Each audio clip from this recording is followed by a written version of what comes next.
Good morning to all my friends and family, and welcome to this episode of Jim's 5am Club.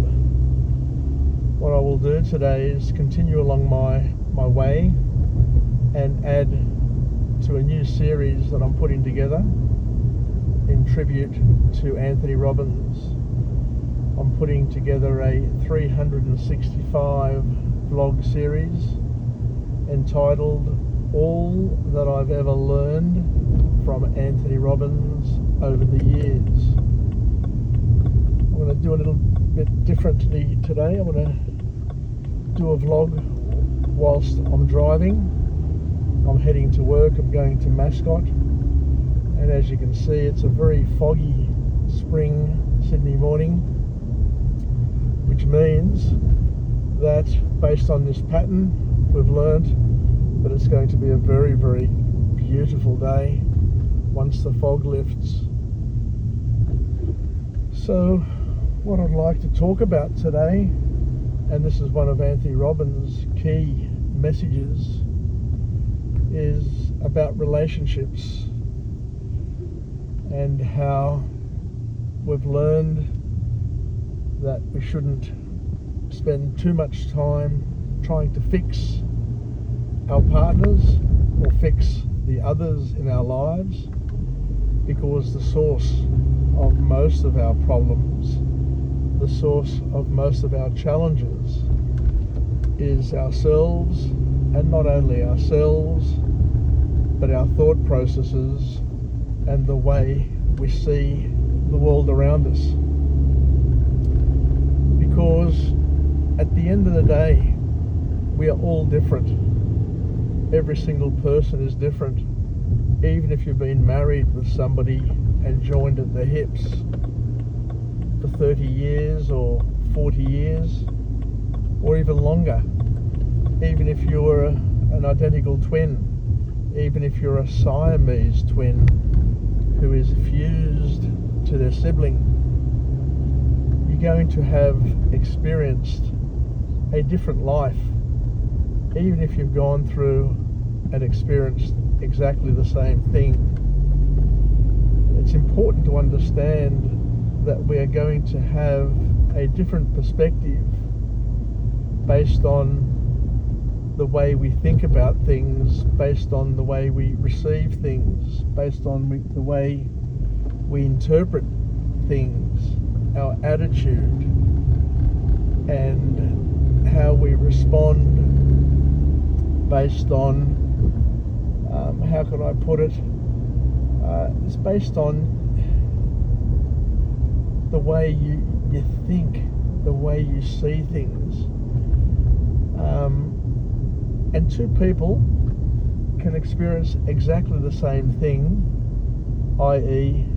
you and I can go to watch the ballet and watch the same performance side by side from virtually the same vantage point. But depending on what you're looking for, depending on what you're focusing on, you will have a completely different experience. I know, for example, myself, whenever I go to the ballet, the things that I really enjoy is at the beginning, when the lights start to dim and the audience goes silent before the conductor comes out and the music starts. That sense of silence, that sense of, how can I put it, communal silence, is something which is quite breathtaking and arresting. It's something that you need to experience to understand. Just like when we have examples of communal euphoria, where you go to a grand final and Nathan Cleary scores under the posts with 2 minutes to go, and you know that that's the match-winning try, because anybody can kick it over from right in front. and to hear the crowd erupt, to hear the crowd roar. For example, I went to the 2000 Olympics and was at the Kathy Freeman 400 metre final, and I was sitting just behind her parents at the top of the straight, and I could remember seeing her coming round the bend, and I was thinking to myself, if she's in line with them coming round the bend, then she's going to win this. And she won it, and she won it brilliantly as well. And the crowd there just erupted. I don't know how many decibels were in the stadium at that point in time. But it's just beautiful experiencing communal sort of events, because what it does is it allows you to become one with the mass. And other times that I've experienced this, now that I'm talking about it, and as I say, I don't come on and do these vlogs with an agenda or with a plan, but as we talk, it evolves. It's just like having a chat at the pub, for example. But I remember another event that I've been to that I find quite moving in a similar sort of way, this communal euphoria or this communal sort of sense of oneness, is when I've been to the city to surf, and I've walked, and I remember remarking on a number of occasions, saying it's like you're in a human serpent, where people feel as if they're part of this one organism, this oneness. And it's only momentary. It doesn't last forever. Maybe for a couple of hours that you're walking, you're talking, you're running, for example, and there's so much happening around you. And everybody's having an experience, and everybody's having, dare say it, a different experience depending on their perspective, depending on their point of view, depending on what they're looking for in life, what their obsessions are. And some people are obsessed with looking for good things. Other people are obsessed with looking for bad things. It all depends on who you are and how you've been brought up, your chemistry, your physiology, your state. There's a lot of things that go into how you are experiencing your version of your life. And as Tony Robbins reminds us, we've all had a different past. We've all had, or we're all going to experience a different present. I am here, you're somewhere else. And we're all most certainly going to experience a different future. And what happens is along those paths, we have multiple mini experiences. And as somebody put it, I forget who put it this way, but I like this analogy, I like this metaphor.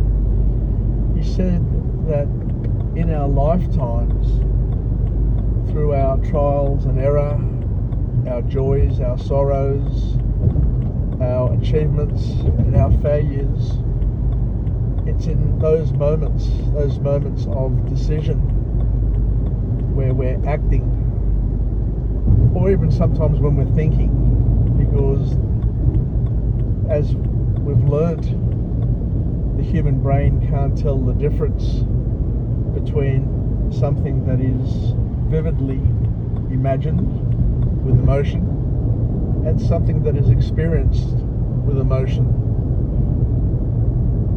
And what happens is that we have an experience of a slither of reality, and we're all just adding to our slithers. So because we're not almighty, because we're not God, because we can't be in all places at all times, because we can't experience all of reality that is currently happening concurrently in the world.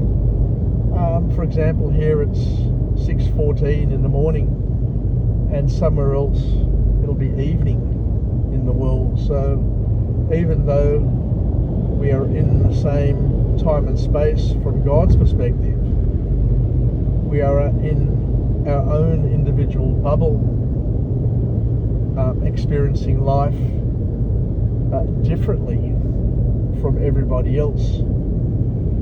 And this difference is a beautiful difference, because I remember my spiritual father reminding me, and Tony Robbins talks about this and alludes to this as well, that we're all different from each other, but there's a reason why we're different from each other, and that reason is we're different from each other so that we can be different for each other. We're living in different seasons, depending on our age, depending on our state, depending on our mind and our thoughts. We could be experiencing different seasons throughout the day even. You know, we can be a morning person or an evening person. We could be positive or negative. We could be looking to match things, or we could be looking to find what's not matching in the world. So all of these things, all of these skills that we have, these God's gifts, change us and make us a different person to other people. And we're constantly evolving, we're constantly changing, we're constantly growing and becoming different. Sometimes we're growing and becoming better and stronger.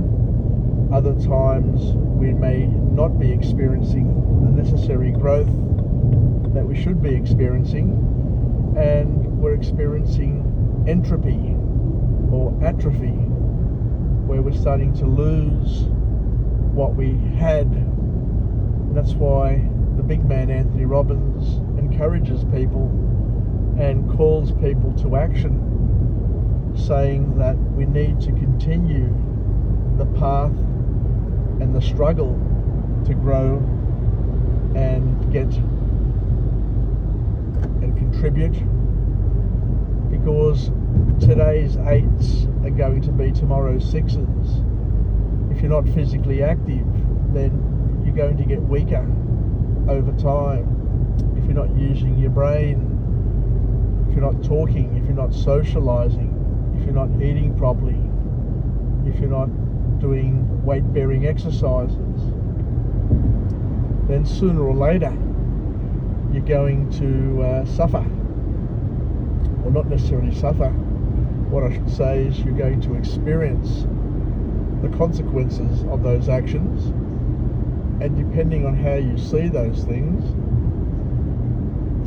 will depend on whether you see it as a suffrage or as something which is joyous and happy.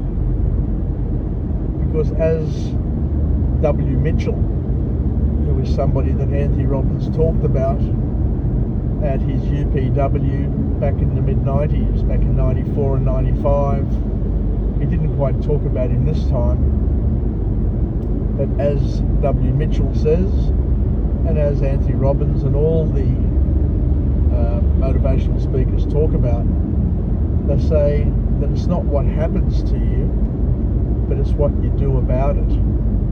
And similarly, I had a same experience with a close relative of mine, my Auntie Angela, who I always talk about, and it was her birthday just the other day as well. She's since passed away. But she had a very, very rare disease called scleroderma.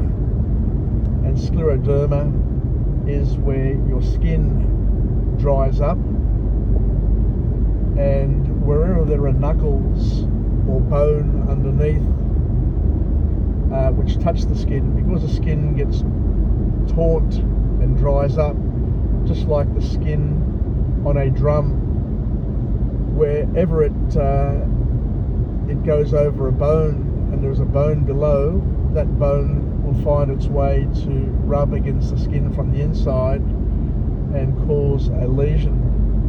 And these lesions are extremely painful and can become gangrenous. So my auntie had this very, very rare disease, which she had for about 20 years, which slowly but steadily became worse and worse and worse, to the point where she had to have a few toes removed. At one stage we feared that she needed to have her leg amputated, because, as I said, these lesions become gangrenous. But the special thing about my auntie Angela was that she was very, very religious.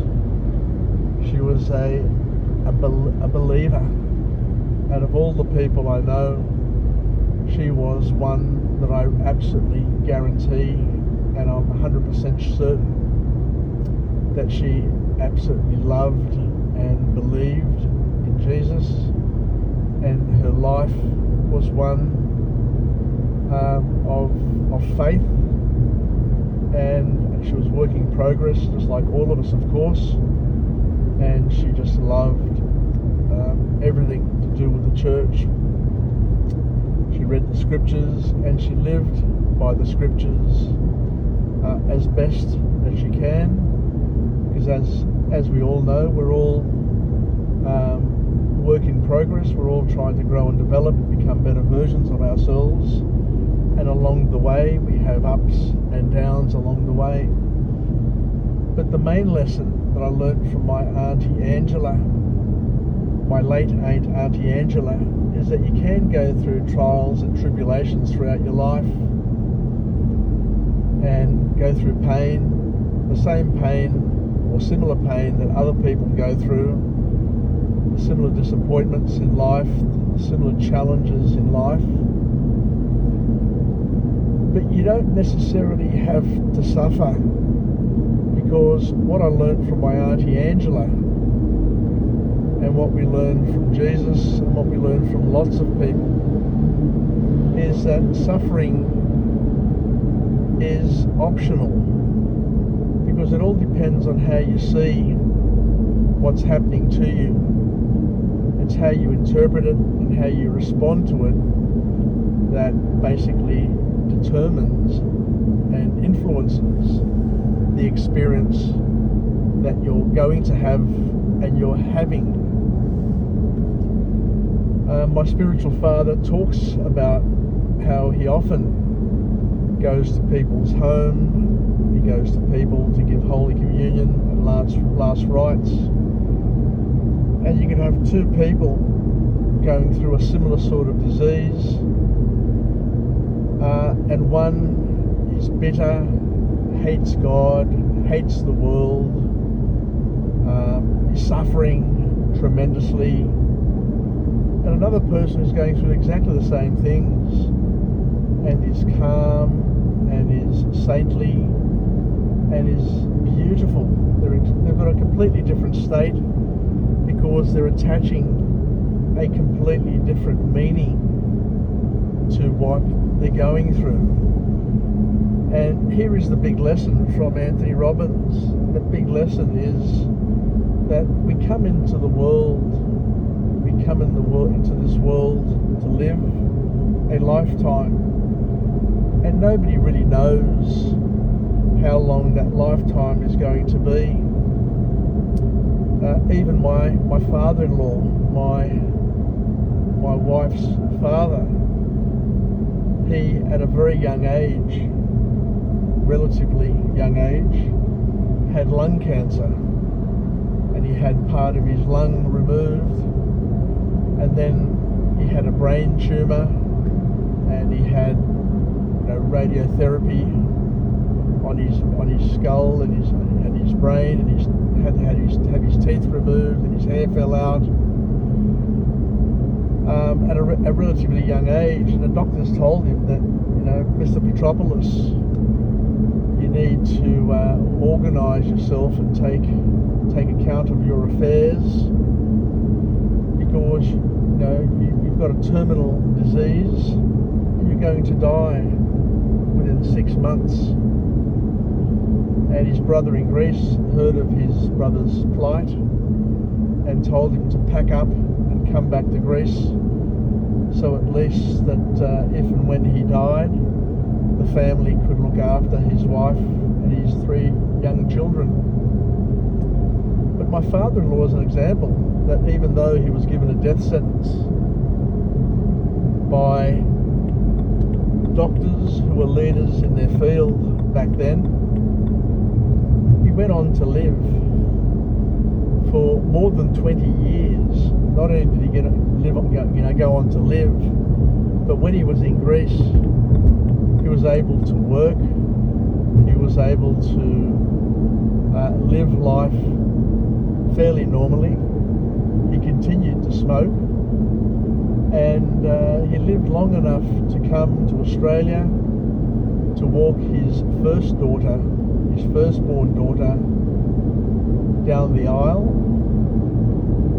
He stayed with us here in Australia, and he also lived long enough to hear the cry of his firstborn granddaughter, my daughter Katerina, and to see photos of her. Eventually he died of lung cancer, because when he was here in Australia, he started coughing, and he started coughing up blood, and the cancer came back, surprisingly, given that he come back to Australia, which is quite amazing in itself. And he went to see an oncologist, and the oncologist said to him that he is amazed that he is still alive, because he remembers as a student, as a medical student, reading about his condition and his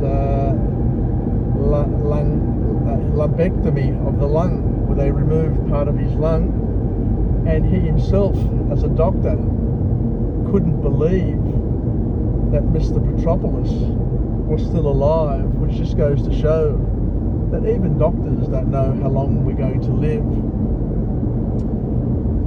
So the point is that we just need to understand that it's not what happens to us, it's what we do about it. And this is the key message that W. Mitchell says in his book entitled, it's not what happens to you, it's what you do about it. And W. Mitchell says that regardless of what happens to you in your life, you can wake up in the morning and say, okay, fair enough, there are things that I can no longer do. He broke his back and he received 3rd-degree burns to most of his body. Even his toes and his fingers were burnt off. And I remember him saying that, just bear with me, I'll just get off on Gardeners Road here. I remember him saying that even though there are things that he can't do, what's more important is to be able to say to yourself, whilst there's 100 things or 1,000 things that I can't do, there are still 10,000 things that I can do. So, what God takes with one hand, he replaces with the other hand, is one of the sayings of the saints and of the Greek Orthodox Church and of all churches. It's not the Greek Orthodox Church, but other churches as well. So let me me see where I'm going here. I think I have to turn up here. That's right. So there you go. I'm almost at work now, so it didn't take me all that long. It took me less than half an hour. Less than half an hour to travel from my place in Winston Hills to Mascot with all of these new wonderful roads that we have. So thank you, and wishing you all the best on this wonderful day. And I encourage you to follow me on my YouTube channel, where I now have over 1,600 videos of book summaries, of personal experiences, and what I'm doing is I'm complementing and supplementing that material with all that I have at the moment. Oh, I can't turn down there, so I need to go around the block, so I should have gone on Euston Road from before. It's okay, we live and learn.